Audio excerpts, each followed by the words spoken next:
শত শত বাচ্চাদেরকে আমি জিন্দা মাটির নিচে দাফন করছি।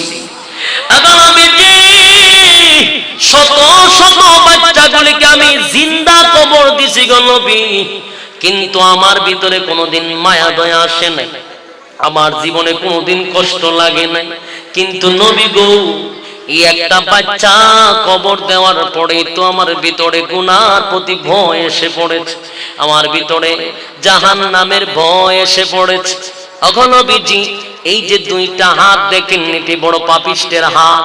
ওগো আল্লাহর পয়গম্বর,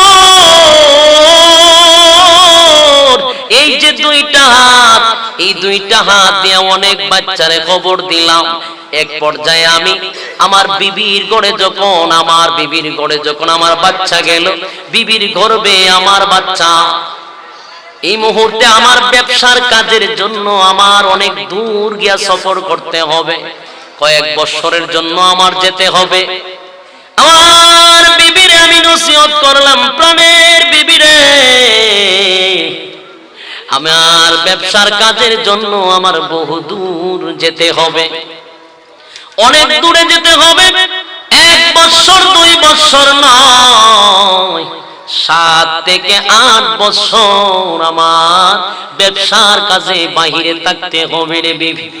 ইনসানা ওয়া কাররাম ওয়া আল্লামাহু মিনাল বায়ানি মা লাম ইয়ালাম ফাসুবহানাল্লাযী লা ইহসা ইমতিনানুহু বিল্লিসানি ওয়ালা বিল কলম ওয়া নাশহাদু আল্লা ইলাহা ইল্লাল্লাহু ওয়াহদাহু লা শারীকা লাহু وأشهد أن سيدنا وسندنا وحبيبنا ومولانا محمدا عبد الله ورسوله أرسله بالحق بشيرا ونذيرا وداعيا إلى الله بإذنه وسراجا منيرا أما بعد فأعوذ بالله من الشيطان الرجيم بسم الله الرحمن الرحيم الرحمن علم القرآن خلق الإنسان علمه البيان صدق الله العظيم وصدق رسوله النبي الكريم ونحن على ذلك من الشاهدين والشاكرين والحمد لله رب العالمين একটু দুরূদ পড়ি আল্লাহুম্মা সাল্লি আলা মুহাম্মাদ ওয়া আলা আলি মুহাম্মাদ কামা সাল্লাইতা আলা ইব্রাহিম ওয়া আলা ইন্নাকা হামিদুম নূরে इरफाने मोहब्बत दिल में बर दोनों आलोम से हमें कर बेखबर जल तूने दी है मेरे दिल में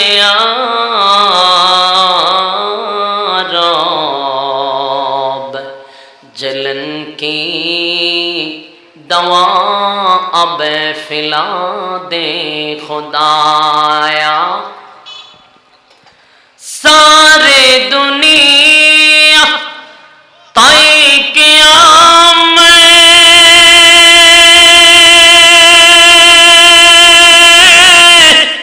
मिसले दो देखा नहीं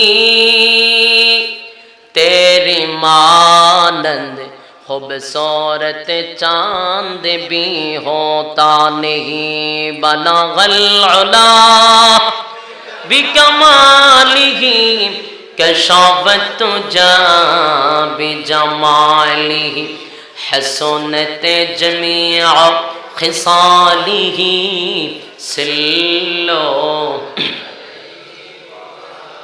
হাজার মে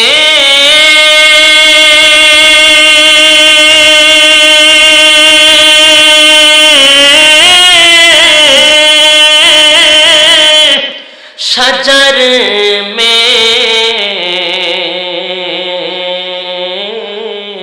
तेरे रंग बो है जदर देखता हो मौला उधर तो ही तो है ला একটু রিভাব দেন হালকা একটু ইকোসিস্টেম করেন বুঝে না কেন হালকা একটু রিভাব দেন হালকা একটু রিভাব দেন ইল্লাল্লাহ লা ইলাহা সাউন্ড ঠিক আছে কিন্তু একটু ইকো মারেন লা ইলাহা ইল্লাল্লাহ জোরে লা ইলাহা ইল্লাল্লাহ জোরে লা জিকির বাতে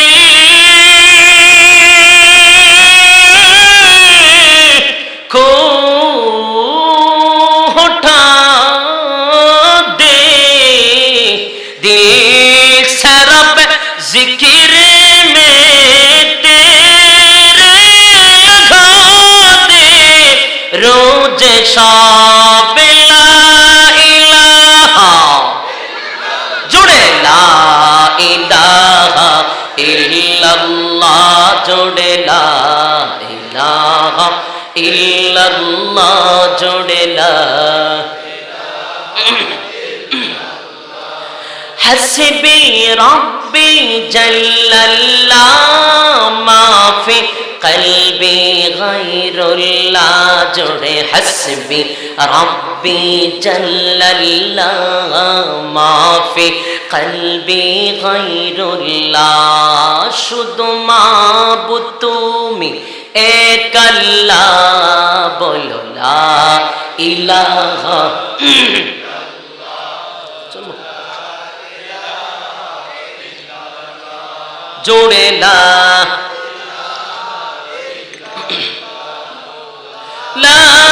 इलाहा इल्लल्लाह मुहम्मदुर रसूलुल्लाह सल्लल्लाहु अलैहि वसल्लम আলহামদুলিল্লাহ যেহেতু আজকের মাহফিলের সম্মানিত সভাপতি মুআজ্জাজ মুকাররম উলামায়ে কেরাম উপস্থিত দূর দূরান্ত থেকে আগত সমবয়সী তরুণ যুবক ভাইয়েরা মুরব্বিয়ানে আযম পর্দার আড়ালে অবস্থানগত শ্রদ্ধেয়া সম্মানিত মা এবং বোনেরা সকলকে আমার অন্তরের অন্তঃস্থল থেকে জ্ঞাপন করছি মুবারক সবটুকুন শুকরিয়া যে আল্লাহ রাব্বুল আলামিন আপনি এবং আমাকে ধৈর্যের সাথে এত রাত পর্যন্ত আপনাদেরকে বসায় রাখছেন এই জন্য শুকরিয়া আদায় করব কার জুড়ে বলেন কার আমরা সকলেই অন্তরের অন্তঃস্থল থেকে ঈমানের তেজেতে জিয়ান হয়ে একই সুরে সমস্বরে সকলেই বলি আলহামদুলিল্লাহ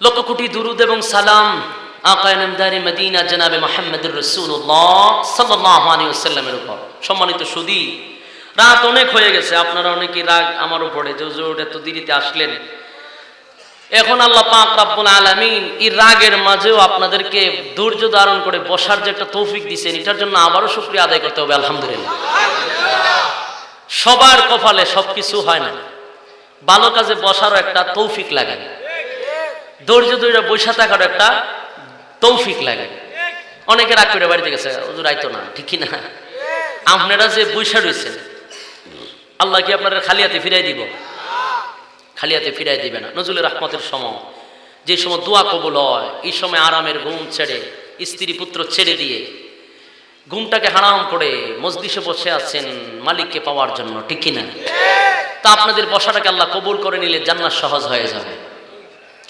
যতক্ষণ আলোচনা করব ততক্ষণ আপনারা ঈমানের তেজ নিয়ে বসতে পারবেন তো আওয়াজ দিবেন তো আলহামদুলিল্লাহ আপনারা সচেতন আছেন যারা দাঁড়িয়ে আছেন এটা রাগ করে দাঁড়িয়েছে ঠিক না মেহেরবানি করে আপনারা যদি বসে যান পরিবেশটা সুন্দর হয়ে যাবে আপনারা তো জানেন বক্তার খুরাক হলো শ্রোতা শ্রোতা যত বেশি বক্তার ওয়াজ তত ভালো হয় আওয়াজ বাহির হয় মাশাআল্লাহ যে শ্রোতা জনসমুদ্রের মাঝখানে বয়ান করতেছি এর মধ্যে যদি আপনারা দাঁড়ায় থাকেন এটা আরো খারাপ দেখা যায় আমাদের খোরাক বেশি লাগে, খোরাক যত বেশি ওয়াজ তত ভালো হয়। কারণ আপনাদের গর্জন লাগবে, তর্জন গর্জন হতে হবে। পারবেন তো ইনশাআল্লাহ? পারবেন, এটা বৈশিক বুঝতে পারছি। কারণ আপনারা যত ধৈর্য নিয়ে বসে আছেন, আপনাদের ইমানের স্পিরিট আছে আলহামদুলিল্লাহ। আল্লাহ আমাদের বসার সুযোগ করে দিয়েছেন। আপনারা কি আমার দেখার পরে রুচি গেছে গা? কারণ রুচি তো আছে আমি জানি, কারণ আমি তো আর এখানে নতুন না, ওইখানে 2 বছর ধরে আসতেছি, ঠিক কিনা? মানিক মেম্বারের এখানে 2 বছর ধরে আসতেছি, সুতরাং চিনা মুখ, পরিচিত মুখ, সব সময় আসি, প্রত্যেক বছর এখানে দাওয়াত দেয়। ওই মাহফিলটাতে আমি নিয়মিত থাকি। আজকেও ওইখানে আসার পরে খানা দানা এখানে হয়েছে, ওই মাহফিলও খাই নাই। তো মহব্বত করেন আপনারা আমাকে, এই জন্য বিশ্বাস নিয়ে বসে আছেন, আমি অনেক খুশি হয়েছি আলহামদুলিল্লাহ। তো লম্বা ভূমিকা না দিয়ে আলোচনায় ঢুকে যাই। আমি আপনাদের সামনে মহাগ্রন্থ আল কোরআন থেকে একখানা আয়াতে কারিমা তেলাওয়াত করেছি। এই কোরআনে কারীম থেকে কিছু কথাবার্তা বলার চেষ্টা করব, আল্লাহ আমাদের তৌফিক দাও, সকলে বলে আমিন। সূরা রহমান অত্যন্ত গুরুত্বপূর্ণ সূরা, ফজিলতপূর্ণ সূরা, বরকতপূর্ণ একটি সূরা। যেই সূরাটা আল্লাহর কাছে বড় পছন্দনীয়। রব্বে কারীম এত পছন্দ করছেন যেটা আমি নিজেই তোমরা শোনাবো। সুবহানাল্লাহ। আল্লাহ বলেন কোরআনের এই সূরাটা আমি তোমরা নিজে পড়ে শোনাবো। এটা কেমন সূরা? অনেক সুন্দর সূরা। এই সূরাটা আল্লাহ কোরআনে 27 পাড়ায় রেখে দিয়েছেন। সূরা রহমান, অসংখ্য অগণিত নিয়ামত আল্লাহ সূরার ভিতরে ঢুকাইয়া দিয়েছেন। তবে নিয়ামত হলো 2 প্রকার। কয় প্রকার? একটা হলো দুনিয়ার নিয়ামত, আর একটা হলো পরকালের নিয়ামত। কথাগুলো একটু ভূমিকার মধ্যে শক্ত করে বুঝে নেবেন, তাহলে যতক্ষণ আলোচনা শুনবেন তাহলে এই আলোচনা সামনের দিকে তত সহজ হবে, কিন্তু ভূমিকাটা মজবুত হতে হবে। আমরা শুরু করব যেই আলোচনা দিয়ে, শেষ করব এই আলোচনা দিয়ে। এমনটা না যে শুরু করলাম একটা দিয়ে, কই গিয়ে শেষ করলো বক্তা নিজেও জানে না, এমন ওয়াজ করি না ভাই। তো কিন্তু ফাউন্ডেশন শক্ত রাখতে হবে, ভূমিকা বুঝতে হবে আপনার। সূরা রহমানের মধ্যে নিয়ামত আছে, কিন্তু নিয়ামত 2 প্রকার, একটা দুনিয়াতে, একটা পরকালে। কিন্তু নিয়ামতের মধ্যে আবার সিস্টেম আছে। দুনিয়ার যে নিয়ামত, এটা আল্লাহ সবাইকে দেয়, এটা আল্লাহ সবাইকে দেয়। আপনি যদি আল্লাহর না মানেন, তারপর আল্লাহ আপনাকে নিয়ামত দিবে। দুনিয়াতে আস্তিক বলেন নাস্তিক বলেন, আল্লাহ মানে না তাদেরকে আল্লাহ খাওয়ায়, খাওয়ায়নি? সবাইরে আল্লাহ দেয়। কেন দেয়? এটার 1 নম্বর কারণ মুফাসসিরিনে কেরামরা বলেছেন যে এটার কারণ হলো আল্লাহ রহমান হওয়ার কারণে।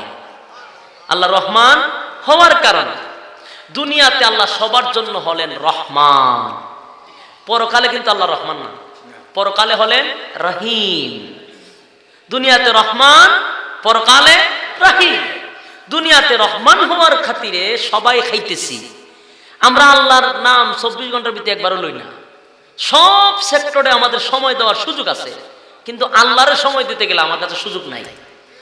জিগাইলে বলে আয়েন না ভাই নামাজও যায়, হুজুর 2টা গার্মেন্টসের মালিক, টাকা পয়সার অভাব নাই তো হুজুর, অনেক ব্যস্ত তাই আপনারা মানুষের বাইরে খান আর আজেরা থাকেন, মসজিদও জান না। আমরা হুজুর হিসাব কিতাব কত ব্যস্ত, কেমনে নামাজের কথা আমার কইলেন? বেটা রাগ হয় নামাজের কথা কইলে, ঠিক কিনা? খুব গুসাও, নামাজের বয়ানই পড়ন জানা, কারণ ব্যস্ত মানুষ না।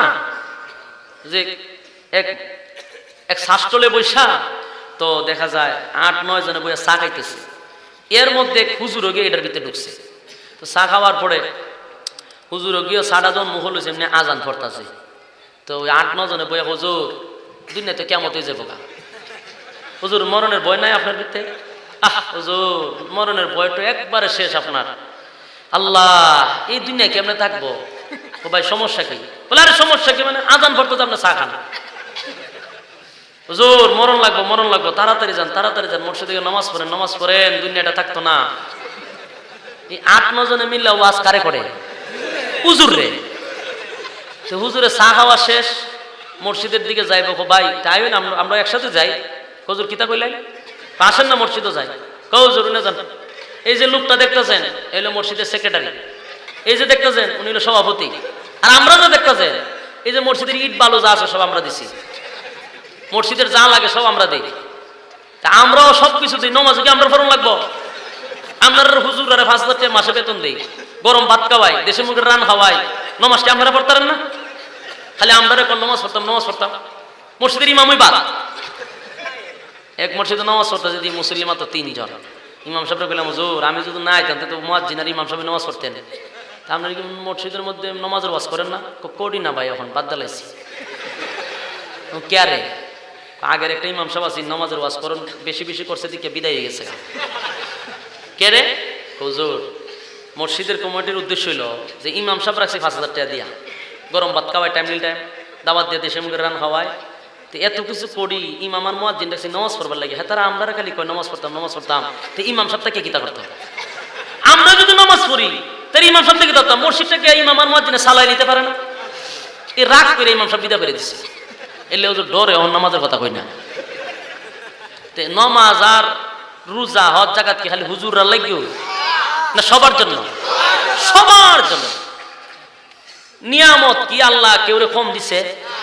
আমরা যেমন 2টা হাত, আমারও 2টা হাত। আমরা যেমন 2টা পা, ইমাম সাহেবেরও 2টা পা। আমরা 2 চোখ, ইমাম সাহেবেরও 2 চোখ। মোট কথা হইলো আপনারা যতগুলা নিয়ামত দিছে ইমাম সাহেবেরও অতগুলা নিয়ামত দিছে। তাহলে আমল করবো ইমাম সাহেব, আপনি আমলের বেলা নিয়ামতের বেলায় আপনি পুরা পাক্কা সমান সমান অধিকার, আর আমলের বেলা খালি ইমাম সাহেব আপনি না। ইতা বাটপারি করতে শিখছে, এটির জবাব দিতে বনি জোরে হয় না, যেমন লাগবো নি যেমন লাগে। আরে রাখে হুজুর আরে মনে করে দুনিয়ার বেপতা, পুরা বেবাট মনে করে।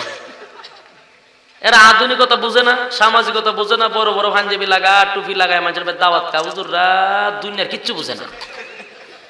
অথচ তোমরার বুদ্ধিটা যেখানে নিয়ে থইছো এখান থেকে হুজুরার বুদ্ধি শুরু। হ্যাঁ, কিন্তু আমরা তারা মনে করে হুজুররা বুঝে একবারে বেউ, হুজুররা বেউ মনে করে, কিন্তু হুজুরের মাথার বুদ্ধি আছে না নাই, কিন্তু দেখায় না। একটু বাবলই অত আপনার মতো পাবলিক দেখবেন একটু কিছু জান না, খালি ফটার ফটার ফটার ফটার ফটার ফটার করে, কিন্তু হুজুররা জান নয় এত ফটার ফটা করে না। নেলে কি হুজুররা বেফতা, জুড়ে কই না বেফতা। এক বাদশা অ্যালাউন্স করছে যে যদি নতুন গল্প শুনাইতে পারো তাহলে রাজত্বের অর্ধেক দিব। নতুন গল্প শুনাইলে রাজত্বের অর্ধেক দিব। আমাদের দেশের প্রধানমন্ত্রী যদি গুলশানের বাড়িটা অর্ধেক দালামও যদি আমার নতুন একটা গল্প কেউ শুনাইতে পারে, যে বেড়া সরকারি চাকরি করে হেও গে এই লাইনও হারিল।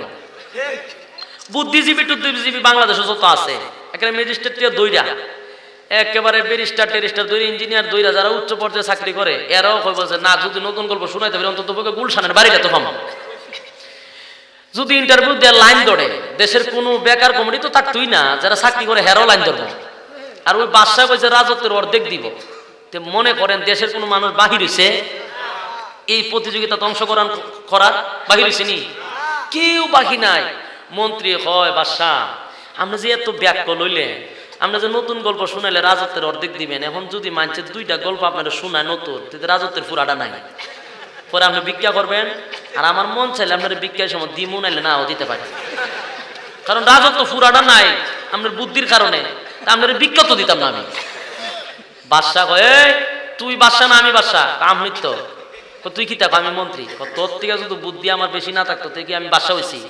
ওইটা তো কথা ঠিক হোক, ঠিক হইলে তুই অত বেশি কথা কইস না। মানছে আমার নতুন গল্প শুনাইব, নতুন গল্প শুনাইলে পরে নতুন গল্প হইলেন না আমি কে পুরস্কার দিতাম। তো নতুন গল্প তো আমরা শুনাইব, কারে আমি শোনার পরে কমিতা ফারি, এটা আমি জানি। জানি আর ফানলে কি আর নতুন গল্প? যত নতুন গল্পই বাদশারে শোনায়, এবার শোনার পরে হ এটা আমি ফারি ফারি, যাও পুরস্কার নিবার লেগাইছো।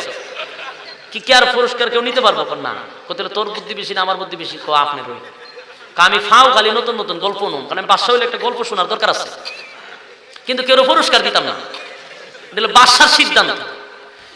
সারা দেশের মানুষ বুদ্ধিজীবী টুদ্ধিজীবী তালকা চলাইলাম মালকা চল, আর বুদ্ধিজীবী কিন্তু আবার সুলতা খান, এটা জানেন নি? এই বুদ্ধিজীবী তালকা চলাইলে এক লাইনও দাঁড়াইছে। যত বুদ্ধি আছে সব বাদশার কাছে ডালতাছে, গল্প শোনাইতে। বাদশা শোনার পরে এটা এটা জানি আমি। এক পর্যায়ে ইন্টারভিউ দিতে দিতে দিতে 3 দিন শেষ। লাস্ট দিনের লাইনের অর্ধেক মানুষ শেষ, আর কয়েকজন রয়েছে। কি আর পুরস্কার পাইব? ইমাম সাহেব বলতে কোনো ব্যাপার হইল একজন আলেম লেগে। আচ্ছা এই কথাটা যদি কয় দিন পড়ে এত বুদ্ধিজীবী পড়ে মানুষ আশ্চর্যই তো না, সব মানুষ আশ্চর্যই গেছে গা। এবারে হুজুর মানুষ আমরা দৌড় তো মসজিদ পর্যন্ত, আর এখানে বড় বড় ইঞ্জিনিয়ার ব্যারিস্টার ওই যারা সাদের দেশে যায় এরা পর্যন্ত আইছে। এরার বুদ্ধিও শেষ। আর আপনি কোনটা কোনো ব্যাপারই না, যারা গেছেন গিয়ে এরও আছে না হুজুরের বেটা গেটে একটু দেখে গেলেন, হুজুরের দেখা যায় ছোটো মনো ভিতরে মনে মাল আছে, বুঝতেইব নাইলে এই কথা কইল কেন। যারা গেছেন গিয়া হেরো আইছে, আয়া তো চতুর্দিকে মানুষের ভিড়, হুজুরের কথাটা হুইনা যায়, কেরে কইলো বেটা কোনো ব্যাপার হই না। হুজুরে ভাই আলে বলা লাগে কোনো ব্যাপার হই না, বলদা বাসা গিয়া বাসার কাছে বাসা 3 দিন তো হয়ে গেছে, আজকে লাস্টের দিন, আমি হুজুর মানুষ, আর তো কোনো হুজুর আইসেও না মনে হয়, আর কোন হুজুর আইলে তো আমার আমল লাগলো নাইলে। এখন আমি যখন আইসি আপনি রাজত্বের অর্ধেক দিবেন নি গল্প শোনাইলে, আমি দিবার লাগে এতে বইছি। বাসার উদ্দেশ্য হইল বড় বড় বুদ্ধিজীবী শেষ, জ্ঞানী লোক শেষ, আর হুজুর আইছে তো প্রথম মাইরি শেষ। হুজুরে না হয় আসমানের উপরের কথা কইব, আমি কোনো জানি। হুজুরে যদি একটা 7 জমিনের নিচের কথা কও, আমি কোনো জানি। মাঝখানের কথা কইলে কোনো জানি।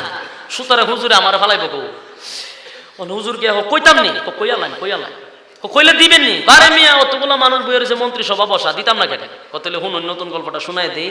ওই আমার আব্বা আপনার কাছে 500 কোটি টাকা পাইতো, এটা জানেননি? আমার আব্বা আপনার কাছে 500 কোটি টাকা পাইতো, এটা জানেননি? এখন বাদশা যদি কয় জানি, তো দেন না কা, আর যদি কয় জানি না, নতুন গল্প। কথা কন ঠিক না? যেই মাত্রই কথা বলছে বাদশা দেহে আসমান ভাঙা মাথাত পড়ছে, কারি সর্বনাশ। এই মোল্লা বেটা লাস্টে যে কিতা কইল, না বাদশা এদিকে যেতে পারে, না বাদশা হেদিকে যেতে পারে। যদি কয় জানি এও বিপদ, যদি কয় জানি না তাও বিপদ। হুজুর আর মারিল শেষ রাইতে, ঠিক না? সব তীরে বলদ বানায়া বাদশা রাজত্বের অর্ধেক লইয়া ইমাম সাহেব গেছে গা, ঠিক না বলে? আলেমুল আমার বুদ্ধি শুদ্ধি আসেনি, আছে আছে, তবে এটা দেখায় না, একটু বেপতারের মতো থাকে। কারণ বেশি বুদ্ধি দেয় জঙ্গি হয়ে লইয়া জায়গা। উলামায়ে কেরাম আতঙ্কের মধ্যে আছে, বেশি যে উলামায়ে কেরাম বেশি কথা কয় এতে তো জঙ্গি সদস্য লয়ে যে গিয়া, এর লিগে আমরা বেশি কথা তো কই না ভাই। তো যাই হোক, নমাজ রোজা হজ যাকাত পর্দা বসিতা যা আছে সব সবার জন্য না, খালি হুজুরের জন্য?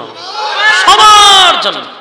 সুতরাং জান্নাতের নিয়ামত আল্লাহ দুনিয়ার সমস্ত মানুষকে দিল নিয়ামত, সমান সমান নিয়ামত। হুজুর রেজা দিছে, তোমারও তা দিছে। আমলের বেড়ায় খালি হুজুররা করতো, তোমরা করতা না, এটা বাটপারি হইবেছ। এই জন্য আসুন, আল্লাহ বলেন আমি রহমান হওয়ার কারণে দুনিয়ার সবাই নিয়ামত দেই, আর রহিম শুধু পরকালের জন্য। এখন পয়েন্টটা বুঝতে হবে, রহমান হওয়ার কারণে সবাই নিয়ামত দেয়, আর রহিম পরকালের জন্য। নিয়ামত হলো 2 প্রকার, দুনিয়া একটা, পরকালের একটা। পরকালের নিয়ামত কিন্তু সবার জন্য না, শুধুমাত্র কেবলমাত্র মুমিনের জন্য। তাহলে দুনিয়া হইলো সবার জন্য, পরকাল হইলো মুমিনের জন্য। এখন আসুন, দুনিয়ার নিয়ামতের জন্য কোনো শর্ত লাগে না, দুনিয়া পাওয়ার জন্য কোনো শর্ত নাই। পরকাল যেহেতু মুমিনের জন্য, এই পরকালের নিয়ামতের কিন্তু দামও আছে। কথা কই না?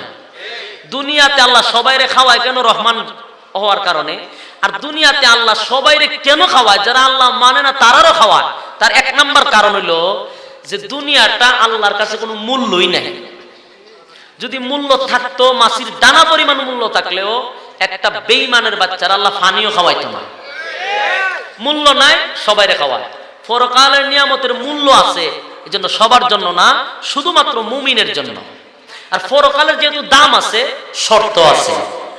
দুনিয়ার যেমন দাম নাই, শর্ত নাই। কথা বুঝুননি? বুঝলে একটু হ্যাঁ না ঠিক বেঠিক বলতে হবে। দুনিয়ার নিয়ামতের দাম নাই সবার জন্য, শর্তও নাই। পরকালের নিয়ামতের দাম আছে, শর্ত আছে, সবার জন্য না, শুধু মুমিনের জন্য। এখন আপনাদের কাছে প্রশ্ন হলো, আপনারা কোন নিয়ামতের দরকার? পরকাল। পরকাল পাইতে গেলে আপনার শর্ত লাগেনি? শর্ত। শর্তটা কি? আসুন, শর্ত হইল আল্লাহ কোরআনে বলেন আর রহমান, করুণাময় আল্লাহ, আল্লামাল কোরআন, শিক্ষা দিলাম কোরআন, খালাকাল ইনসান, সৃষ্টি করলাম মানুষ। এটা তাফসীর যদি করতে যায় তাহলে আমাদের আগের থেকে বুঝতে হবে। আল্লাহ বলছেন আর রহমান, করুণাময় আল্লাহ, দয়ালু মানে রহমান, দয়া মায়ার কোনো সীমা নাই। আল্লামাল কোরআন, আল্লাহ বলেন আমি শিক্ষা দিছি মানুষটি কি? কোরআন। আল্লামাল কোরআন, খালাকাল ইনসান, আমি কোরআন শিক্ষা দিছি, মানুষ বানাইছি। এখন আপনার কাছে কিতা মনে হয় মানুষ দুনিয়াতে আগাইলো না কোরআন আইছে? হ্যাঁ, কোরআনও কে রাসূলের 40 বছর পরে এনে কোরআন আইছে। রাসূলের 40 বছর পরে কোরআন আইছে না, তো কোরআন তো আইছে পরে, আগে মানুষ বানাইছে। কিন্তু আল্লাহ বলতেছে আগে কোরআন শিক্ষা দিছি, পরে মানুষ বানাইছে। অথচ আল্লাহ আগেই মানুষ পাঠাইছেন, পরে কোরআন পাঠাইছেন। কিন্তু আল্লাহ কেন বললেন? এটার কোনো উদ্দেশ্য আছে না নাই? আল্লাহ যেই কথার কোনো ভিত্তি নাই, যেই কথার কোনো যুক্তি নাই, এরকম কথা কোরআনে বলে না। যেহেতু আল্লাহ বলছে আগে কোরআন শিক্ষা দিছি, পরে মানুষ বানাইছি, আমরা দেখি মানুষ আগে আসছে, কোরআন পরে আসছে। তাহলে আল্লাহ এই কথাটা কেন বললেন? কেননা বুঝতে গেলে আমার বুঝতে হবে এই জিনিসটাই, যে আল্লাহ বলতেছেন কোরআন শিক্ষা দিছি, মানুষ বানাইছি। মোট কথা হলো মানুষ দুই প্রকার। মানুষ, ভাই আমার সাথে আওয়াজ দিতে হবে, এটা কিন্তু একটা ক্লাস, ঠিক কিনা বলেন? আপনারা আমার সাথে একটু যদি উত্তর দেন, কাউন্টার দেন, তাহলে বুঝবো আমার কথাগুলো বুঝতেছেন। আর ওয়াজ হয় যদি কিছু না বুঝেন, তাহলে ইজাত ওয়াজ করে লাভ কি? বুঝতে হবে। আল্লাহ বলতেছেন আমি মানুষ আগে বানাইছি, আগে কোরআন শিক্ষা দিছি, পরে মানুষ বানাইছে। অথচ আগে মানুষ বানাইছেন, পরে কোরআন আনছে। কথাটা কেন বললেন? বলে মানুষ দুই প্রকার। মানুষ দুই প্রকার, একটা হইল সুরতে মানুষ, রূপে মানুষ, আর আরেকটা হইল গুণে মানুষ। মানুষ কয় প্রকার? দুই প্রকার। দুই প্রকার মানুষ। একটা খালি মানুষের রূপ আছে, মানুষের সুরত আছে, কিন্তু এর আখলাক, এর চরিত্র, এর কালচার কুকুরের চেয়ে আরো নিকৃষ্ট। এটা শুধু সুরতে মানুষ দেখা যায়, কিন্তু এটা মূলত একটা কুকুরের থেকে আরো খারাপ। এরকম মানুষ আছে না নাই? এই জন্য আল্লাহ বলছে কোরআন শিক্ষা দিয়ে মানুষ বানাইছে। তাহলে আরেকটা আছে গুণে মানুষ। ওই মানুষটা কারা? বলে যারা কোরআন শিখার পরে, যারা কোরআন শিখছে, কোরআন ভিতরে ঢুকাইছে, তারা হলো আমি আল্লাহর আদালতের মানুষ। আর কোরআন ছাড়া যত মানুষ, এটি আমার আদালতের মানুষ না, এটি হলো কুত্তা বিলের কাছে। কথা বলেন, এটা কি আমার কথা না কোরআনের কথা? আল্লাহ কোরআনে আরেক আয়াতে বলছেন ওয়ালাকাদ যারানা লিজাহান্নামা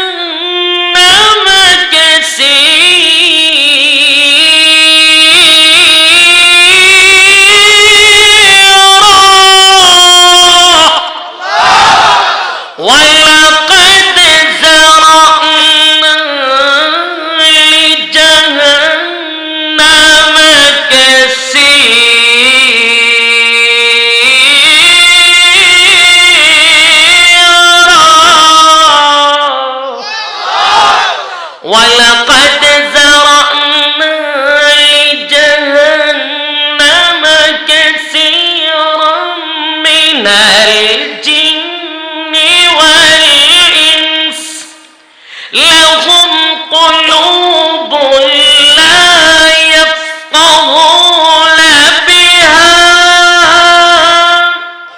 وَلَهُمْ أَعْيُنٌ لَا يُبْصِرُونَ بِهَا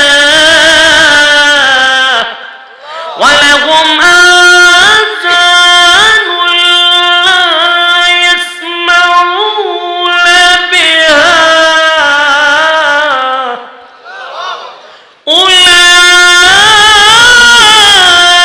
أُولَئِكَ كَالْأَنْعَامِ بَلْ هُمْ أَضَلُّ أُولَئِكَ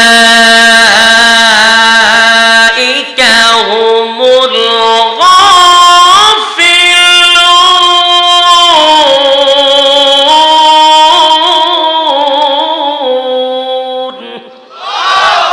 আল্লাহ বলে ওয়ালাকাদ যারানা লিজাহান্নামা কাসীরাম মিনাল জিন্নি ওয়াল ইনস, বহু জিন আর মানুষ তাদের কৃতকর্মের কারণে তারা কোথায় যাবে? জাহান্নামে যাবে। তারা কারা? আল্লাহ বলেন লাহুম কুলুবুল লা ইয়াফকাহুনা বিহা ওয়া লাহুম আ'য়ুনুল লা ইবসিরুনা বিহা ওয়া লাহুম আযানুল লা ইয়াসমাউনা বিহা। আল্লাহ বলেন যাদেরকে আমি চোখ দিছিলাম কিসের জন্য? দেখার জন্য। কি দেখবো? মমতাজের নাচ, কি তা দেখতে হয়? নাচানাচি, খমর দুলানি। আল্লাহ বলেন চক্ষু দিছিলাম আমার সৃষ্টি জগৎ দেখে, আমি আল্লাহকে চিনার জন্য। ঠিক কিনা বলেন? দুই নাম্বার হলো তাদেরকে কান দিছিলাম, ইয়ারফোন লাগাইয়া মমতাজের গান শোনার লাগিয়া, রূপ বানেন আছে কমর দুলাইয়া, ইতা শুনবার লেগে দিছি না, কোরআন শোনার জন্য, ভালো কথা শোনার জন্য, ভালো ভালো জিনিস শ্রবণ করবে। কিন্তু খান লাগাইয়া ইয়ারফোন লাগাইতে রাখছে।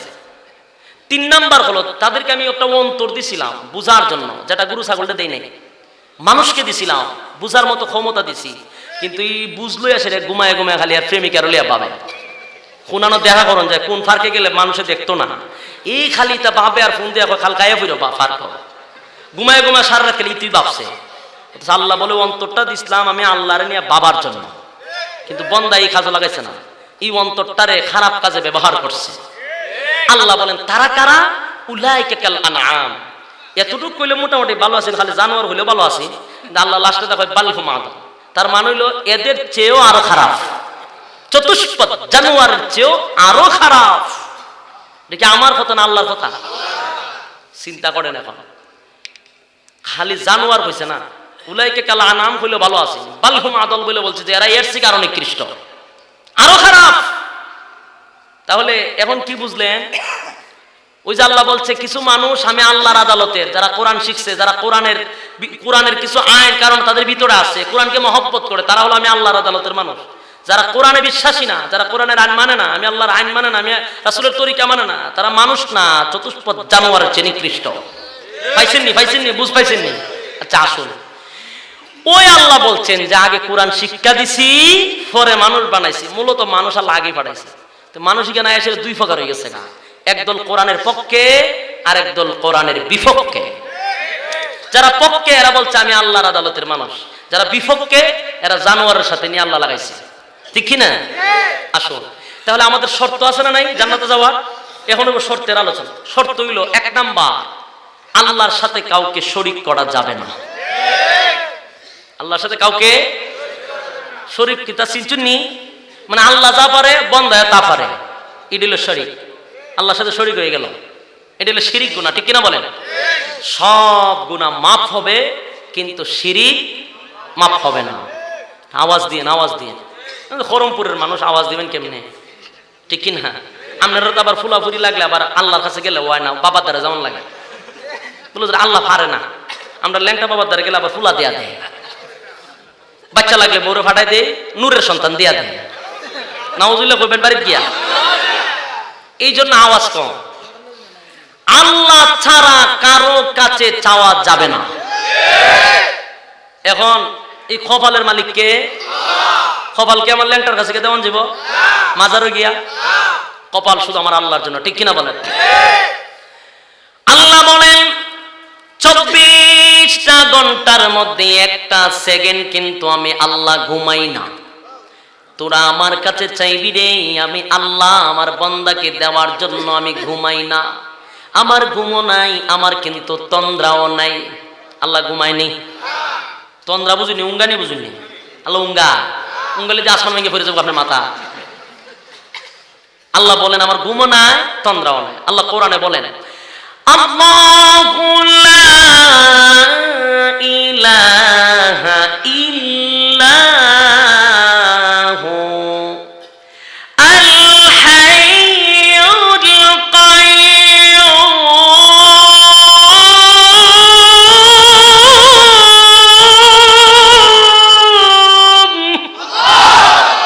আল্লাহ বলে আমার ঘুমও নাই, তন্দ্রাও নাই। তাহলে আমি জায়গা থাকি আর তোর ব্ল্যাংটা বাবাই ঘুমায়ও হুঙ্গায়, কথা কই না? তোর জড়া আর তালায় হুঙ্গায় ঘুমায়, সুতরাং এর কাছে আজকে রে চাইবে আমার কাছে, ঠিক না বলে? আল্লাহ বলে সব বরদাস্ত করি, আমার সাথে নিয়ে লাগাই দিবা আমি বরদাস্ত করি না, ঠিক না বলে? এটা আল্লাহ সহ্যই করতে পারে না, ঠিক না? মনে করেন একটা এক্সাম্পল, উদাহরণ। আপনার বউরা আপনি ভালোবাসেন না? সবার বউরে ভালোবাসেন না? উত্তম মাধ্যম দেওয়া শুরু করে। আমরা তো বউরে ভালোবাসা শিখছি না, গিয়ে ওই তাই ওই প্রেমিকারে ভালোবাসবা বউরে, ঠিক কিনা বলেন? এক বেচারা বউরে খুব ভালোবাসত, বউ ভাই লিখছেন লাল চামড়ার বউ যদি আমরা সমাজের ফুলা মানে তে তো সারছই, মা বাবার খবরই নাই। আর বউ যদি আজকে রাত করবো, আজকে দিন দেখলাম বলে আমি বলছি রাত খবর, তুমি যখন রাত করছো রাত তুই, এরকম বক্ত আসে না নাই? এই বউ ফাইয়া হে তো আর সময় পথ দেখে না। তখন বউ যেটা কই ডই অনেকদিন আসার দে বউ কোনো কথা কয় না, এক পর্যায়ে রাগ হইয়া ফুল্লা রয়েছে, ফুলা বুঝুনি গাল ফুলাই তোর হে, বউর গাল ফুলানি বুঝুনি, অভিমান করে বয়ে রয়েছে। জিগায় বউ তোমার চেহারা দিয়ে আমাবস্যার রায় তুই গেছে, সবসময় পূর্ণিমা দিয়ে আসা দিয়ে আমাবস্যা। তখন বউ কথা কয় না, মেজাজ গরম, যেটা দড়ি ভেঙ্গেলা। জিগায় সমস্যাটা কিটা? বলে সমস্যা হলো ফাঁসের বাড়ির গেছিলাম, বাবির দ্বারা চা খাইতাম, পান খাইতাম, গিয়া দি বাবির গলার মধ্যে একটা নেকলেস ঝুলে। জিগেলাম কেটা দিছে গো? আমার তাইনে দিছে। উমায় আমার জামাই তো আদর করে, তা আমার দি দেয় না। আমার জামাই থেকে এমনি লইছি, সিফাত তালাই লইছে। কতলে আমারও সিফাত তালাই দিব, ওই লিগে এখন গাল বলাইতে রাখছে। তুমি কি নেকলেস দিবা না তোমার গোর করতাম না? আরে সভ্য না, গোর না বলি যারা বিজ্জতি। তুমি চিন্তা করো না, খেত বেশি যে করি মাঝে খরচা করি আর দাঁড় করি খাল খাল ভিতরে নেকলেস আইব। তবে এবলা তুমি আমাবস্যার রাতটা সরাই পূর্ণিমার রায়তানো। বউয়ে হাসি মাসে দিছে, মাসাল্লাহ দুজন খুব খুশি। পরের দিন গিয়ে ঋণ মাজন কইরা বললে নেকলেস আইনা দিছে, অন বউ খুশি। কয়েকদিন গেছে, কিছুদিন পরে আবারই বাপ ধরছে। হ্যাঁ, অন আবার বাপ ধরে কেটে আবার গাল ফুলাইছে। অন গাল ফুলানির উদ্দেশ্য কি তা কইয়া লাও? বলে ওই বাবি, আবার ওই বাবির স্বামী বাহির থেকে আইবার সময় 20,000 টাকা শাড়ি আনছে, একটা সারা শাড়ি খালি বাতি জ্বলে। তোমার ঘরে আমি আসলাম, এক কাপড় দিসলা, এটা ওখান দেখ সার ইয়ে হয়ে গেছে, নুসলি হয়ে গেছে গা। এ বেডির বাবি আমার থেকে আরো খালা বেডি, হে বেডির তো সুন্দর সুন্দর শাড়ি আইনা দে। তুমি কি তা করো? থাকতাম না, যাইতাম। কারি সব বোনা গেল কেমনে না? দিমো কোনো অসুবিধা নাই, যেটা চাইটি দিমো। তো বেবলা হাসি দেও। বউয়ের হাসির জন্য পরের দিনকে 20,000 টাকা শাড়ি এনে দিছে। মানে মোট কথা হলো, বউয়ের যা কয় তাওই শুনে, মানে ভালোবাসে। কথা বলেন ঠিক কিনা? আরেকদিন আয় দেয় আবার গাল ফুলাইছে। ওহনি মন গাল ফুলাইছে, যেটা দড়ি ভেঙেলা। কয় ভাত নিয়ে আসে, পেটে কিদা লাগছে, নিজের আইন্দা ফাললে খাও। দেহে মেজাজ আজকে একবার বেশি। হয় তোমার কোনো কথা আমি ফালাইছি? না। তুমি রাগ না করে কইলি তুই না, এটা দিতে হইব। আরে বাবারে যাটাই হোক, মহাবার তো ওষুধ দিত না, দেলাও কইয়া লাও, সব দিব। পাশের বাড়ির একটা ছেলেরে খুব সুন্দর লাগছে না আমার দ্বারে, পাশের বাড়ির ছেলেরে খুব সুন্দর লাগছে না আমার দ্বারে। এর সাথে আজকে রাত না থাকলে আমার ভালো লাগতো না। নাউজুবিল্লাহ কইতেন না? যত বেউপ ছেলেও এই কথা শোনার পরে আর ঠিক থাকবো? ভালোবাসার জাগাত ভালোবাসা। ওহন যে কথা কইছ গো, ওহন তোর আমি সেট চুলাম ওদের এসে, ঠিক কিনা বলে? এই কতক্ষণ কইছ শাড়ি এনে দিতাম, ঋণ মাজন করে দিছি, নেকলেস কইছ দিছি, তুই ওহন কিতা কইছ? তার মানে আমার জায়গায় আরেক বেটা না, এটা সহ্য করতাম না। জোরে কই না? সব দিতে তোরা রাজি, কিন্তু আমার জায়গায় তুই আরেক বেটা বইবে। ইসরাফিলের সিংহা ফুদিবার আগে আমি টাইম না ফুদিয়া কেমন করলাম, ঠিক কিনা বলেন? আল্লাহ বলেন, বন্দা গুনাহ করছো সাগরের দরিয়ার ফেনার সমান, উহুদ পাহাড়ের সমান। গুনাহ করতেছস, মাপ চাইবে, সব মাপ করে দিব। যা করবি মাপ করে দিব, কিন্তু আমার জায়গায় ল্যাংটারে বইবে। আমি আল্লাহ যা করি তোর বাপেও পারে, তে শেষ। ওহন তোর আর কপালো আর হেদায়েত নাই। কোন রকম শিরিক যেন না ঢুকে। এ বান্দা, তুমি কেমন গুনাহ করেছো? তুমি তো দাহিয়াতুল কালবির মতো গুনাহ করো নাই। তুমি কেমন গুনাহ করেছো? তুমি কি হাজার হাজার বাচ্চা খবর দিছো নাকি? না না, এমন বড় গুনাহ তুমি করো নাই। আল্লাহ বলেন, আমি বড় বড় গুনাহ মাফ করে দিয়েছি। এ ভাই, যদি শিরিক না ঢোকান, দাহিয়াতুল কালবির মতো গুনাহগার কেউ আল্লাহ মাফ করে দিল গো। আল্লাহ বলেন, দাহিয়াতুল কালবিকেও আমি আল্লাহ মাফ করে দিয়েছি। কাজ চালায় যাক। রব্বে কারীম বলেন, এত বড় গুনার পরে যদি আমি আল্লাহ মাফ করে দিতে পারি, আর আমার বান্দা যদি রাত্রের বেলায় গুনার উপরে লজ্জিত হইয়া আমি আল্লাহর কাছে দোয়া করে যে মালিক আমার মাফ কইরা দাও, শয়তানের ওয়াসওয়াসায় পড়ে, শয়তানের ধোঁকায় পড়ে গুনাহ করে ফেলেছি, মালিক রে তোমার দরবারও সিলিন্ডার হয়ে গেছে। আল্লাহ বলেন, আমি আল্লাহ তোর জিন্দেগির গুনাহ মাফ করে দিলাম। দাহিয়াতুল কলবি আল্লাহর নবীর কাছে গিয়ে, আমার নবী গো, আমারে কালিমা পড়ায়া দেন, আমি কালিমা পড়তে চাই। রাসূল কালিমাটা পড়ায়া দিলেন। কালিমাটা পড়ায়া দেওয়ার পরে এবার আল্লাহর পয়গম্বর তাকায়া দেখে কালিমা শেষ, তার কান্না শুরু হয়ে গেছে। তার কান্না এমন ভাবে শুরু হইল, দাড়ি পিছে পিছে মাটিতে পড়ে এমন কান্না শুরু করলো। আল্লাহর নবী ডাক দিয়া বলে, দাহিয়া রে, তোরে জোর কইরা আমি মুসলমান বানাই নাই, তোরে বাড়ির থেকে দইরা আনছি না আমি, তুই নিজের ইচ্ছায় কালিমা পড়লি, কালিমা পড়ে তুই আমার কাছে ঈমান আনলি, এখন কালিমা পইরা কান্দস কেনে, কোন কারণে কান্দস? দাহিয়াতুল কলবি বলে নবী গো, এই যে দুইটা হাত দেখেন গো নবী, এই দুইটা হাত দিয়া আমার জীবনে অনেক বড় পাপ করেছি। আল্লাহর নবী বলেন কি পাপ করেছো? যত বড় পাপ করে থাকো আমার আল্লাহ কালিমার বরকতে মাফ করে দিছে। কিন্তু এরপরও কান্দে, তারপরও কেন কান্দো? বলে নবী গো, তারপরে কান্নার কারণ হলো গো নবীজি, তারপরে কান্নার কারণ হলো আমি যে এত বড় গুনাহ করছি, আমার আল্লাহ কি গুনাহটা মাফ করবে নাকি? আল্লাহর নবী বলেন সব গুনাহ তো আল্লাহ মাফ করে দিবে রে, কালিমার বরকতে আল্লাহ সব মাফ করে দিবে। কান্দিস না, কান্দিস না। কিন্তু দাহিয়াতুল কলবি বলে নবী গো, আমি যে গুনাহটা করছি এটার জন্য আমার বড় ভয় লাগে, আমার আল্লাহ কি আমারে মাফ করবেন? এই যে দুইটা হাত দেখেন গো নবী, এই দুইটা হাত দিয়ে একটা দুইটা নয়, একটা দুইটা নয় গো নবী, শত শত বাচ্চাদেরকে আমি জিন্দা মাটির নিচে দাফন করছি। শত শত বাচ্চাগুলিকে আমি জিন্দা কবর দিছি গো নবী, কিন্তু আমার ভিতরে কোনোদিন মায়া দয়া আসে নাই, আমার জীবনে কোনোদিন কষ্ট লাগে নাই। কিন্তু নবী গো, এই একটা বাচ্চা কবর দেওয়ার পরে তো আমার ভিতরে গুনার প্রতি ভয় এসে পড়েছে, আমার ভিতরে জাহান্নামের ভয় এসে পড়েছে। ওগো নবীজি, এই যে দুইটা হাত দেখেন, এটি বড় পাপিষ্টের হাত। ওগো আল্লাহর পয়গম্বর, এই যে দুইটা হাত, এই দুইটা হাত দিয়ে অনেক বাচ্চারে খবর দিলাম। এক পর্যায়ে আমি আমার বিবির ঘরে যখন, আমার বিবির ঘরে যখন আমার বাচ্চা গেল, বিবির গর্ভে আমার বাচ্চা, এই মুহূর্তে আমার ব্যবসার কাজের জন্য আমার অনেক দূর গিয়া সফর করতে হবে, কয়েক বছরের জন্য আমার যেতে হবে। আমার বিবিরে আমি নসিহত করলাম, প্রাণের বিবিরে, আমার ব্যবসার কাজের জন্য আমার বহু দূর যেতে হবে, অনেক দূরে যেতে হবে। 1 বছর 2 বছর নয়, 7 থেকে 8 বছর আমার ব্যবসার কাজে বাহিরে থাকতে হবে রে বিবি। তোর পেটের ভিতরে যে বাচ্চাটা আছে রে প্রাণের বিবি, ওই বাচ্চাটা দুনিয়াতে আসার পরে যদি এটা কন্যা সন্তান হয়, সাবধান রে বিবি, এটারে বাঁচায়া রাখবি না, মাটির নিচে জিন্দা দাফন করে দিবি।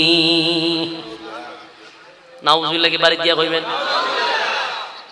এ ভাই, মনোযোগ নষ্ট করবেন না, আপনাদেরকে নিয়ে দোয়া করব।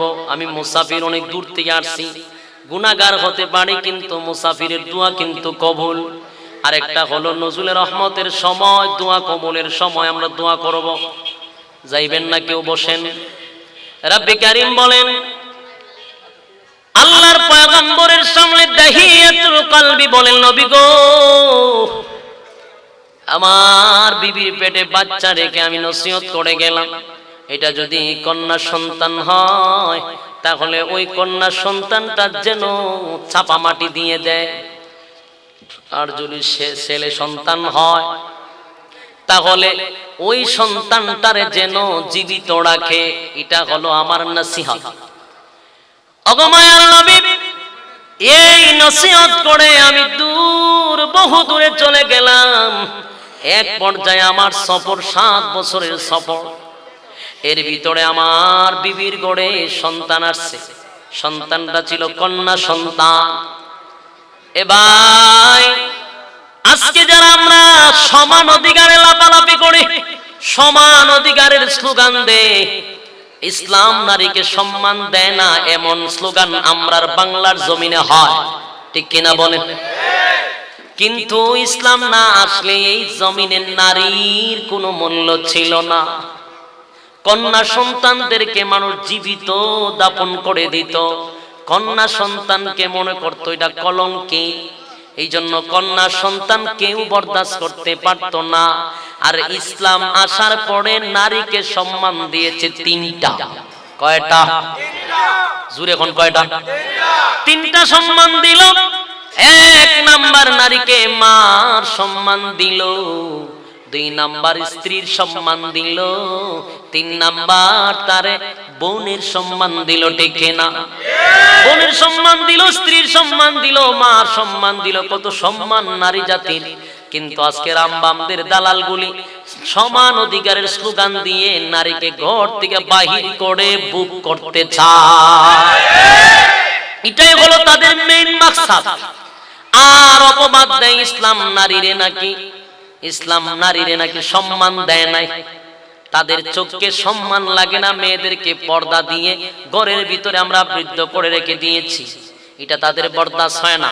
তাদের কথা হইলো আমরা মাঠে ময়দানে কাজ করি, মহিলারা কেন ঘরে বসে থাকবে? আমরা পাশে বইয়া কাজ করব, আমরা কাজের স্পিড বাড়বো। কথা হইনা দি আওয়াজ আপনাদের কান পর্যন্ত জানি তে আপনার আওয়াজ দিনে কেটে বাহির তো আওয়াজ হইতেছে, এরা কাজ করতেছে, এরা কাজ চালাইতে দেন। এরা যদি বেশি ফেসার দেন তাহলে আর কষ্ট হইতো না। আপনারা তো অনেক উঠে গেছেন গোসা কইরা, আওয়াজ তো চলতেছে, ঠিক কিনা বলেন? আমরা একটু ফেন্ডল আওয়াজ দেন। নারীর ইসলাম সম্মান দিছেনি। হিন্দু ধর্মে যান এত সম্মান নারীরে দেয় না, খ্রিস্টান ধর্মে যান এত সম্মান নারীর নাই। যত ধর্ম আছে ইসলাম ব্যতীত কোন ধর্মেই নারীর এত ইজ্জত আর সম্মান দেয় না।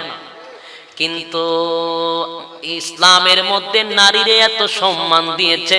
আল্লাহর রাসূলের কাছে একজন গিয়া বলেন, নবী গো, কার বেশি খেদমত করব? আল্লাহর রাসূল বলেন, তোমার আম্মার খেদমত করো বেশি বেশি কইরা।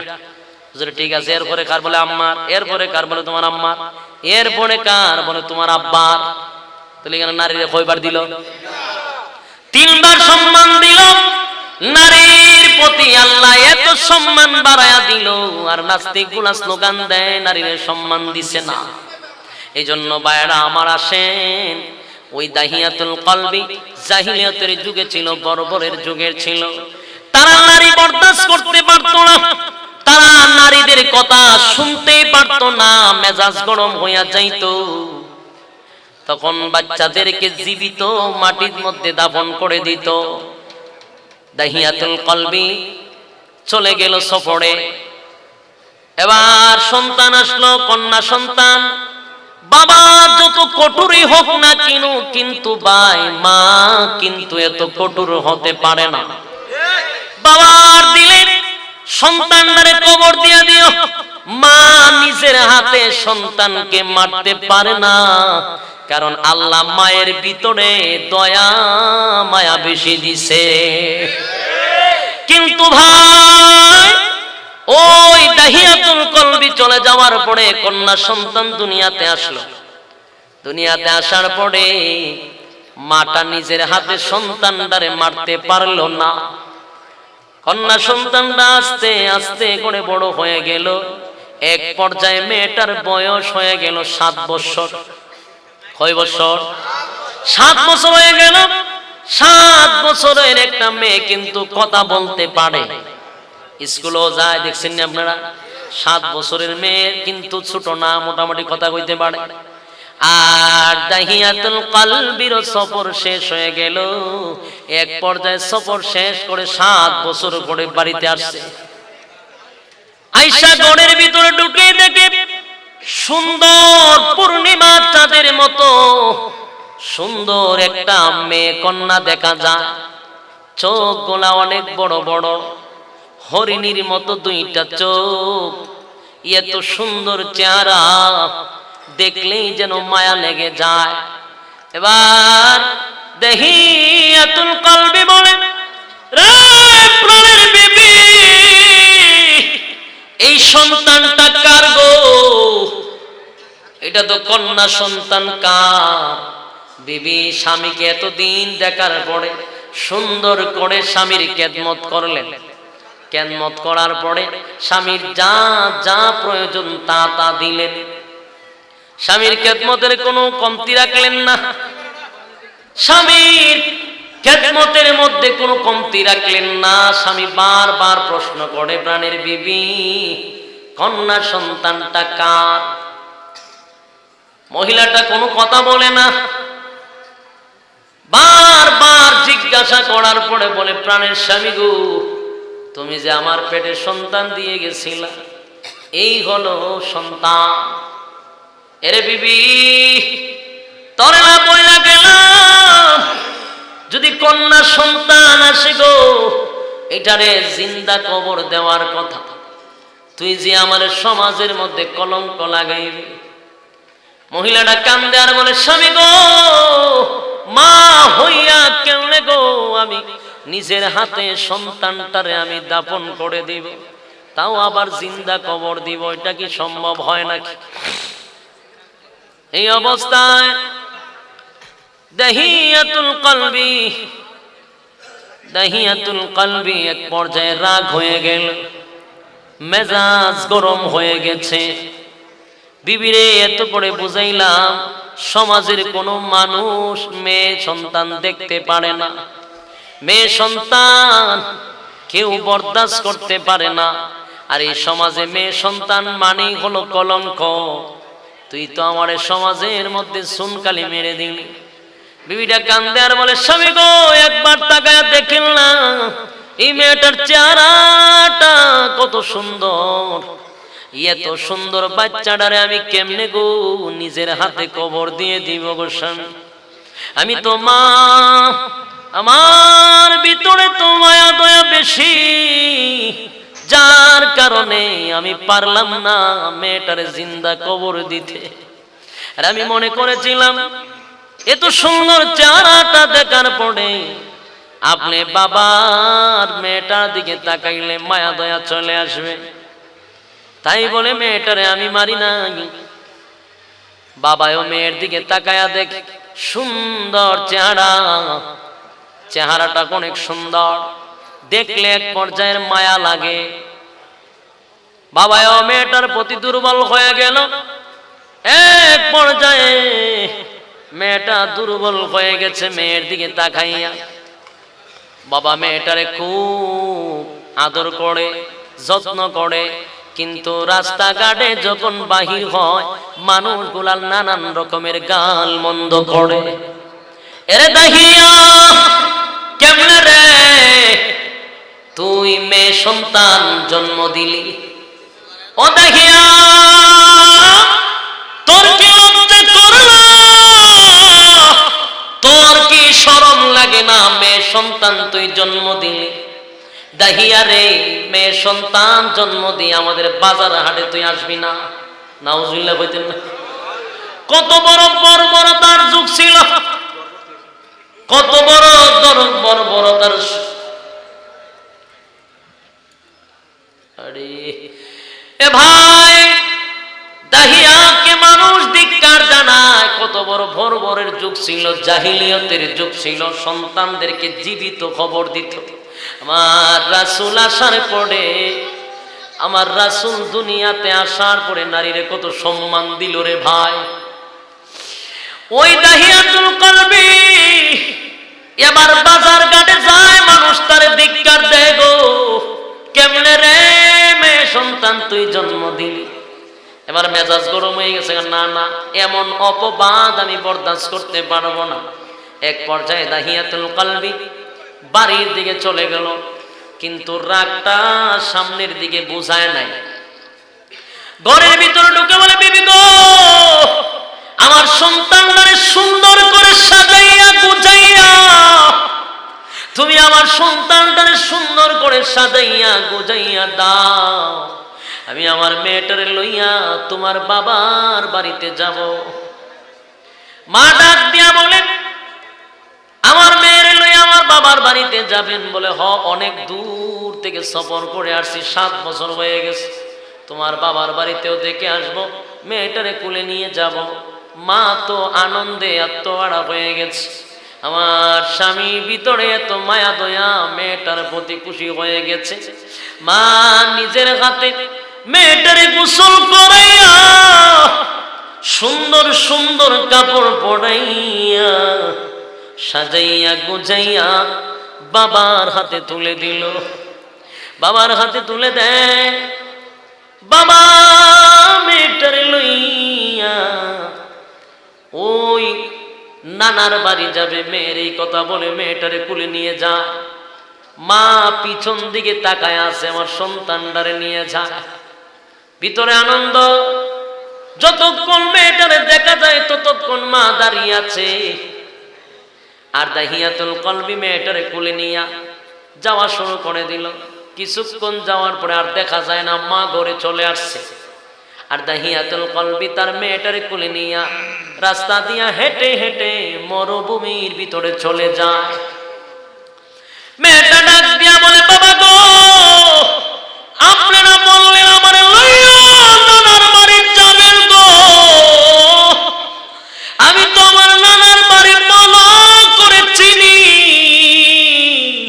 আমি কয়েকবার আমার আম্মার লগে নানার বাড়ি গেছি গো আব্বা, আমি রাস্তাটা চিনি।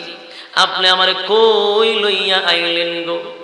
চতুর্দিকে মরুভূমি, আশেপাশে বাড়িঘর নাই, কোনো মানুষ নাই। আব্বা আমারে কই লইয়া যান গো? দাহিয়াতুল কলবির ভিতরে তো জাহিলিয়াতের যে কালচার, ভিতরে হিংস্র প্রাণীর মতো ভিতরটা, কন্যা সন্তান দেখতে পারে না।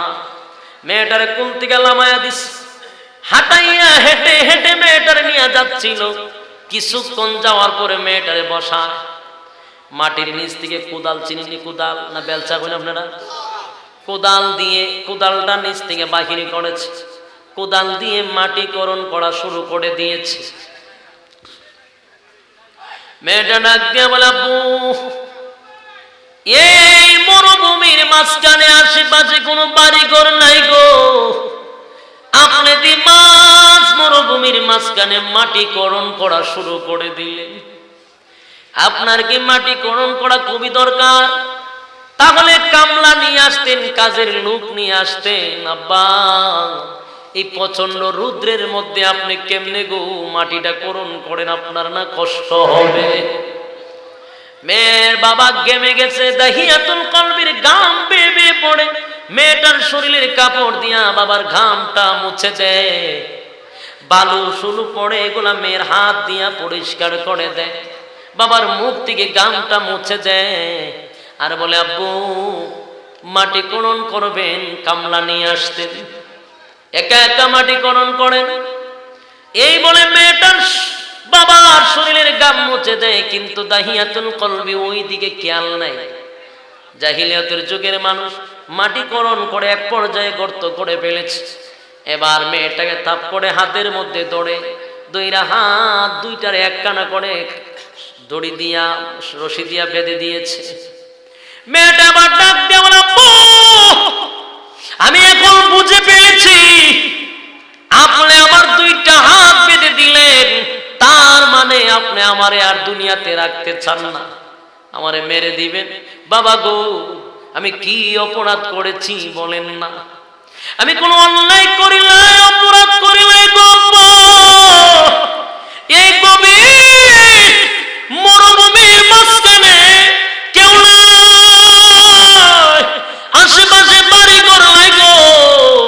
আব্বা, আপনি আমার একা একা মাটির নিচে চাপা দিবেন। আমার আম্মারে যে আপনি বললেন আমারে লইয়া নানার বাড়ি যান, কিন্তু আব্বা আমার এখানে মারার জন্য আনছেন। ও আপু, আমি আর অপরাধটাকে আমারে বলে, আমি আপনারে আব্বু বলে ডাকি, জন্য আপনার বরদাস্ত হয় না। আমি আব্বু বলে ডাকি দেখে আপনার কলিজায় এটা সহ্য হয় না। বাবা গো, আমি ওয়াদা করলাম আর জীবনে আপনারে আব্বু বলে ডাক দিব না। ও প্রাণের বাবা, মরুভূমির মাঝখানে আমার মাইরে গো, আমার আম্মা পাগল হয়ে যাবে, আমার আম্মা পাগল হয়ে যাবে। আমারে মাইরেন না, আপনি আমারে মাইরেন না। আপনি বাবার কাছে আমি প্রাণ ভিক্ষা চাই, আব্বা প্রাণ ভিক্ষা চাই, আমারে মাইরেন না। আমার একটাই অপরাধ, আপনারে আব্বু আব্বু বলে ডাক দে। বাবা গো, ওয়াদা দিলাম আমার কোনোদিন আব্বু বলে ডাক দিব না গো আব্বা। আপনার যদি আপনি আব্বার ডাক শোনার পরে কষ্ট হয় আর আমার দেখলে যদি আপনার কষ্ট হয়, আমার ছেড়ে দেন, আমি এই মক্কা নগরীতে আর থাকবই না। যেই দিকে চোখটা যায় ওই দিকে আমি চলে যাব, আর জীবনে আপনার সাথে দেখা হবে না। কিন্তু আমি আপনার কাছে প্রাণ ভিক্ষা চাই, আপনি আমারে মাইরেন না গো আব্বা। আমার তো কোনো অপরাধ নাই, আপনি আমারে দুনিয়াত আনার সুযোগ করে দিলেন। আমি কি অপরাধ করলাম? কন্যা সন্তান বলে আপনি আমারে জীবিত কবর দিবেন? এত কানতে মিনতি করলো, হায় রে কপাল, এত কঠিন দিলওয়ালা মানুষ, এত সুন্দর মেয়েটা বাবার দিকে হাত জোড় করে প্রাণ ভিক্ষা চায়, কিন্তু তার অন্তরটা নরম হয় না। পা গুলাও রশি দিয়া বেঁধে দিয়েছে, তারপরে গলা ধাক্কা মেরে গর্তের ভিতরে ফালাইয়া দিল। মেয়েটা মুরগির বাচ্চার মতো চাটকায় আর বলে, বাবা গো আপনার দুহাই লাগে, আমার আপনি মাইরেন না মরুভূমিতে, আমার আম্মা পাগল হয়ে যাবে গো। আমি কি অপরাধ করলাম আব্বা, আমারে মাইরেন না, আব্বু আমারে মাইরেন না। কিন্তু দাহিয়াতুল কলবি বলে, নবী গো আমার ভিতরটা এত পাথর, আমি আমার মেয়ের কথার দিকে খেয়াল করলাম না গো নবী। বড় একটা পাথর লইয়া আমার মেয়ের উপরে আমি নিক্ষেপ করলাম। মেয়ের মাথাটা পেটে রক্ত ছিটকায়া পড়ে গেল। আমার মেয়েটাকে চিৎকার দিয়ে আমার বাবা গো মাইরেন না, আমার আপনি মাইরেন না গো আব্বা, আমার আপনার দোহাই লাগে, আমার মাইরেন না, আমার প্রাণ ভিক্ষা দেন।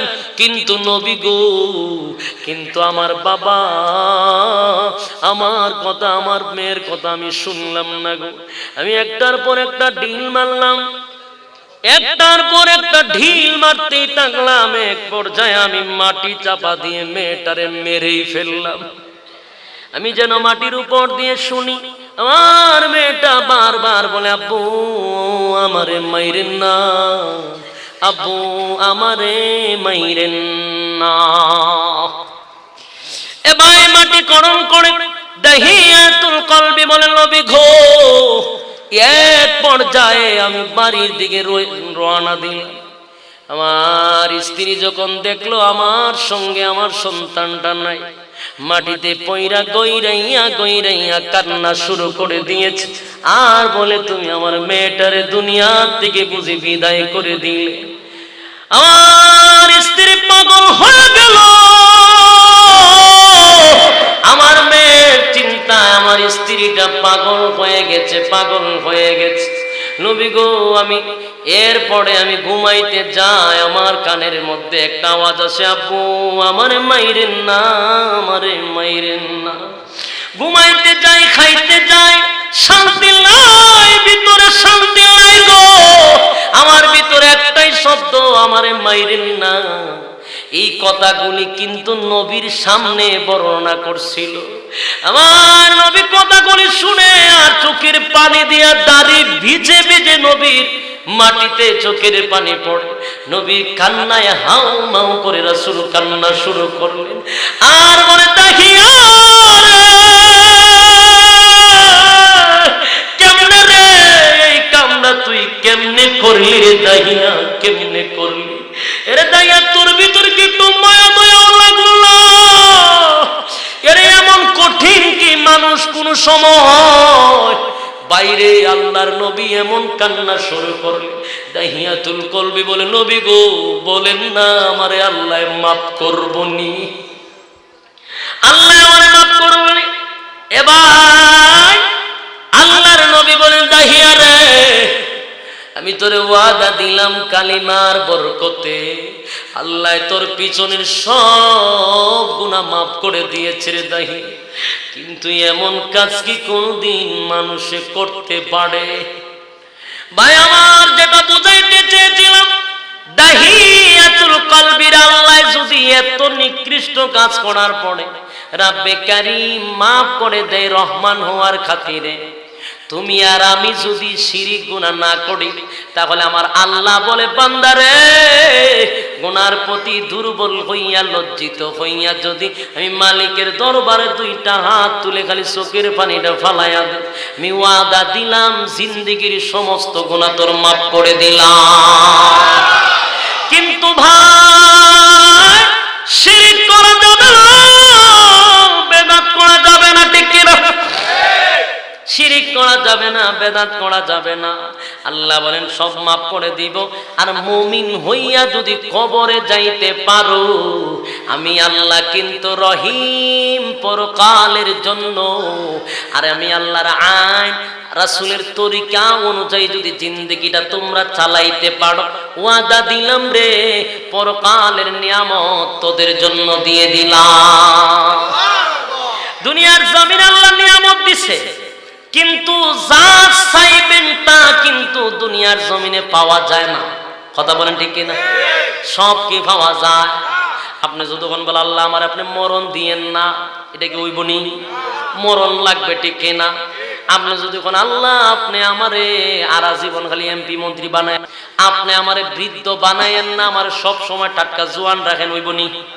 মোট কথা হলো যা চাইবা তা পাইবা না দুনিয়ার জমিনে, কারণ আল্লাহ যারে ইচ্ছা তারে দুনিয়া দেয়। তোমার চাহিদা অনুযায়ী দুনিয়া দিবে না। কিন্তু আল্লাহ বলেন দুনিয়াতে আমি রহমান, সবাইরে দুনিয়া দেই এমনটা না, আমার যারে মন চায় তার একটু বেশি দেয়, আবার কেউ কম দেয়। কিন্তু দুনিয়া সবার জন্য, পরকালের নিয়ামত শুধু মুমিনের জন্য। আর এই নিয়ামতের জন্য শর্ত আছে।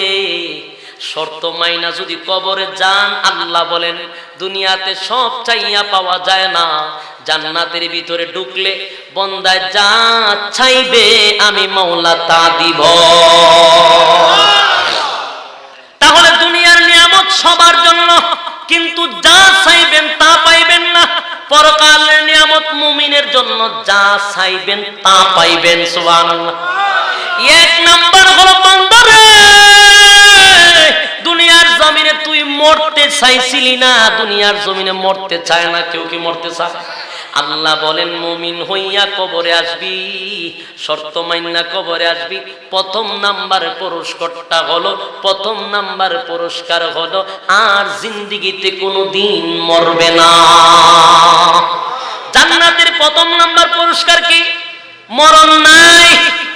জান্নাতে প্রথম নাম্বার পুরস্কার হলো মরণ নাই। দুই নাম্বার হলো বান্দা দুনিয়ার জমিনে তুই বুড়া হইতে চাইছিলি না, বৃদ্ধ হতে চাইছিলি না, আমি আল্লাহ জান্নাতের ভিতরে তোরে আমি আর কোনোদিন বৃদ্ধ বানাইব না, 24 বছরের যুবক তোরে বানায়া দিব। 24 বছরের যুবক।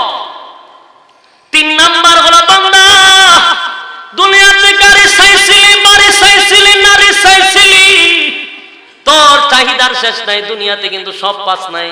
তুই যখন আমার আইন মাইনা কবরে আসছিস, শর্ত মাইনা, জান্নাতের ভিতরে তোর চাহিদা নিবারণ করার জন্য পৃথিবীর 10টা পৃথিবীর সমান জান্নাত তোর নামে আমি লিখে দিলাম। কয় নাম্বার? 3 নাম্বার। 4 নাম্বার হলো বান্দা তুই আমি আল্লাহরে দেখতে চাস, আমি আল্লাহর আইন যদি মানস, দুনিয়াতে যদি আমার গোলামি করস, আর শর্ত মাইনা কবরে আসতে পারলে বান্দারে এই আশাটাও তোরে পূর্ণ করব, কিয়ামতের মাঠে আমি আল্লাহ তোর সামনে দেখা দিব।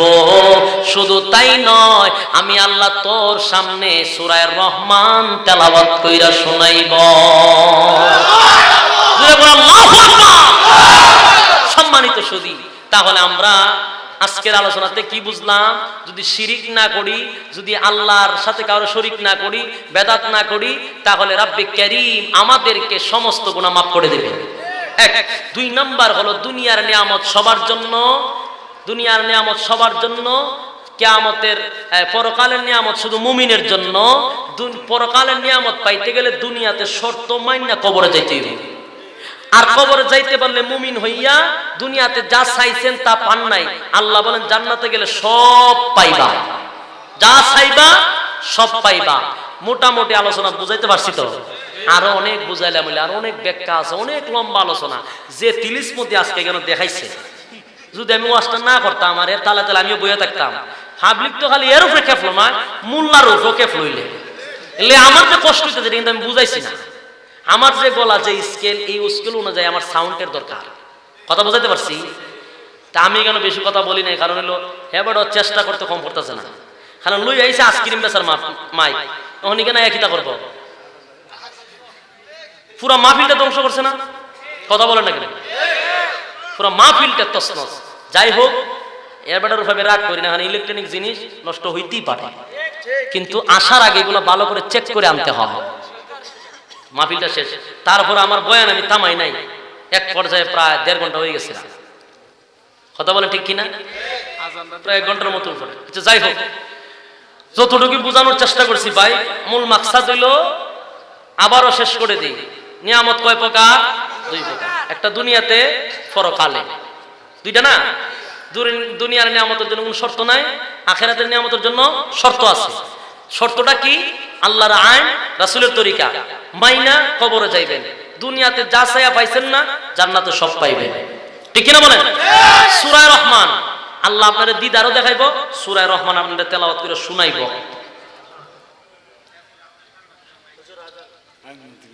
মন্ত্রীর জন্য দোয়া করেন। আচ্ছা যাক, আইনমন্ত্রী সব কো আইছে, বাইরে থেকে কইব, এটা তো ভিআইপি মানুষ, মোল্লার কাছে টিকিট দিলে দোয়া করে। আচ্ছা যাই হোক, আজান দিতেইব। আপনারা যদি প্রতিদিন আমার দিয়ে আজান দেওয়া, অল্প বয়সে কি আমার গলাটা আপনারা খাইতে চান? আল্লাহর এই যতটা মাহফিল, 300 মাহফিল আমার ডায়েরিতে, আমার মনে হয় যে 300 মাহফিলে আমার আজান দেওয়ার লাগে। 300 মাহফিল যে আজান দেন, 2 ঘন্টা বয়ান করতে যে কষ্টটা হয়, একটা আজানে এই পরিমাণ কষ্ট হয়। আপনারা যদি প্রতিদিন আমার আর পাবলিকের সব আবদার রাখলে, বক্তা অল্প বয়সে গরু বয়ে চকলেট খাইতেইব বয়ান বাদ দিয়া। আচ্ছা যাক, আপনার ভিতরে একটা দুঃখ রয়েছে, মাহফিলটা 6 বছর হয়ে গেছে। আচ্ছা যাই হোক, আজান তাই আজান হইল 2 প্রকার। মানে আজানও হয় প্রকার, একটা রেডিও, একটা হইল টিভি। কোনটা তাই? বাইতুল মুকাররমের ওই যে কারি উবাইদুল্লাহ সাহেব, এটার সুর আবার ভিন্ন। আল্লাহু আকবার,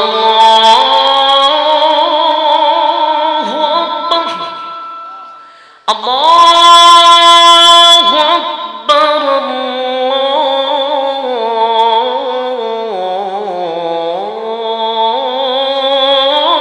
আল্লাহু আকবার।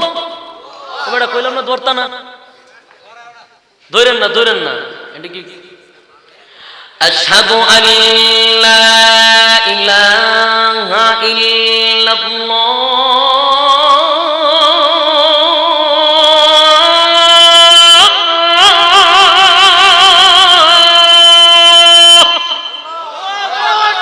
আশহাদু আল্লা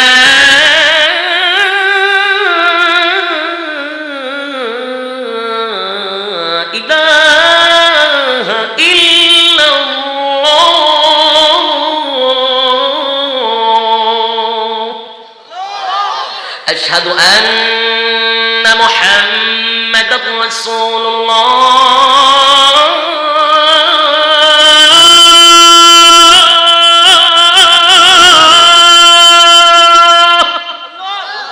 أشهد أن محمد رسول الله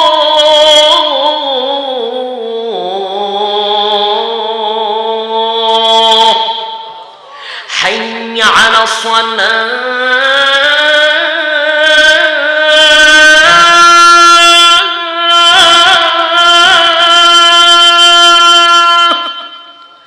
حي على الصلاة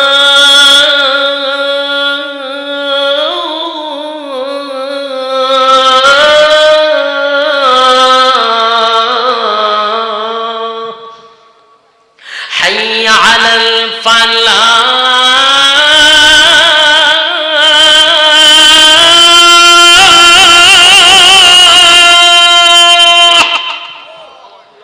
حي على الفلاح